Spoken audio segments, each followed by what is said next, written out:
Sa panahon ngayon, usong-uso ang peke impormasyon sa internet.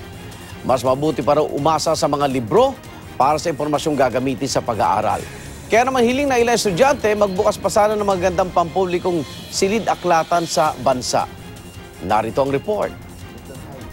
Nagkakaroon ng problema si Gabriel, isang public high school student, sa kanilang research na nalalapit na ang deadline.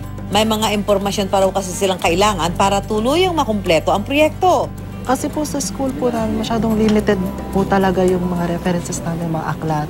Kaya naman malaking tulong sa katulad ni Gabriel ang magkaroon ng pagkukunan ng karagdagang kaalaman. Kamakailan lang ay binuksang muli ang pinto ng Quezon City Public Library na may bagong mukha. Dream Project, yung ituring nila ito. Meron na ngayon 15,000 libro na pwedeng basahin ng mga magpupunta. At kung dati ay 500 lang ang kayang i-accommodate sa loob ng pasilidad, ngayon, kaya na nito mula 700 hanggang 1,000 bisita. Ayon sa lokal na pamahalaan, ang kanilang pangunahing layunin ay makapagbigay ng mataas na kalidad ng kaalaman, lalong-lalo na sa mga estudyanteng hindi kayang makabili ng sariling reading materials. Hindi naman lahat yung mga nasa internet accurate or reliable. Yung mga libro, may mga author yan, inedit yan, and at the same time, ni-research yan. We serve the reading public. So lahat ng subject na meron ng isang library, meron ng public library. Bukod sa mga libro, meron pang iba't ibang feature ang library. Libre ang access sa internet. Meron silang cafe with relaxing vibes na kapag ikaw ay ginutom sa pag-aaral, sila ay ready to serve.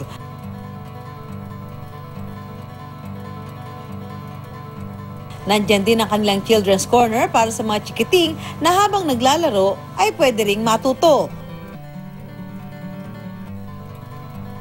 Bida rin ang kanilang puppeteers room. At ang pinakamaganda sa lahat, libre ang pagpunta dito. Kailangan lang mag-present ng ID. Malaking tulong po kasi public siya, libre. And ay nga po, marami pong references dito na kagaya na itong nakuha ko po. Meron po agad akong nakuhang references para dun sa topic ko po. Napakahalaga ng pagbabasa.